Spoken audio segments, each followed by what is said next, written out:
I've always been really interested in the brain and how it works.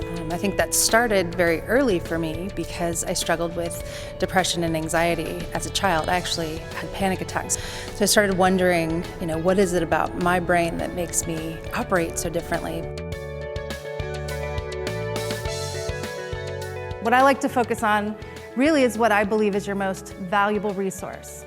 People are always talking about time management.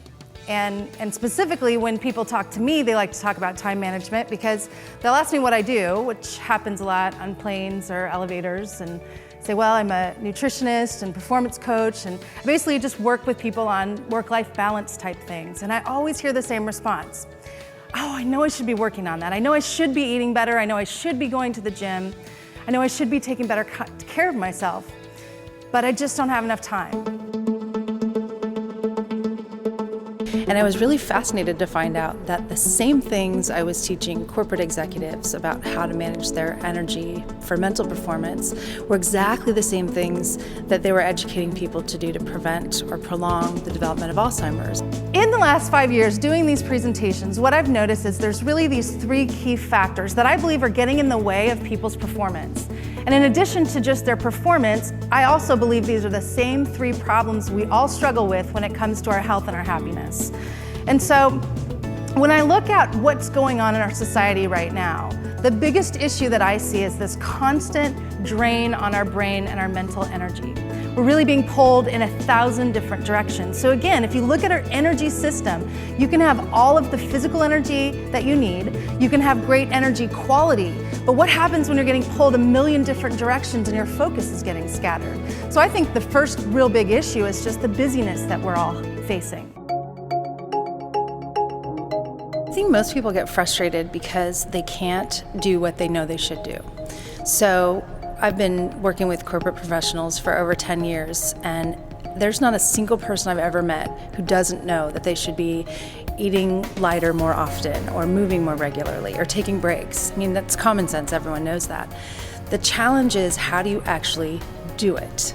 And what I've discovered in studying the brain is that the brain a lot of times functions kind of independently of what we want. So you could think of it as your brain being like the CFO of an organization. Your brain's constantly assessing how much energy you have. So at the end of the day, for example, when you're feeling like you're burnt out, it's really hard to make good decisions. And studies have now actually shown that when you have to exert self-discipline or willpower, it requires glucose and oxygen, the same things that fuel decisions during the day or fuel us to get up and walk around. Energy ultimately comes from the same source. And so your brain is constantly monitoring, do we have enough energy for the demands that we have? Then at the same time, you have the heart, or what I like to think of as the CEO of the operation. And your heart wants to change. Your heart really wants to lose those 5 pounds, or your heart really wants to exercise so that you're healthier. But your brain, when it's running on empty, doesn't feel like that's a good, use of your energy, because eating less means you're getting less energy. Exercising means you're spending more energy. So just like the CFO of an organization would say to a CEO, great idea, we'll do it tomorrow, when we actually have more in the tank. So that, excuse that everyone knows, I'll start tomorrow, there's a brain basis to that thought, because tomorrow we'll have energy. The problem is tomorrow comes, we don't manage our energy effectively, and we still feel like we're running on empty. Stress is the most toxic thing for your brain. In fact, stress hormones will literally kill a brain cell if you put it in direct contact. It's that toxic.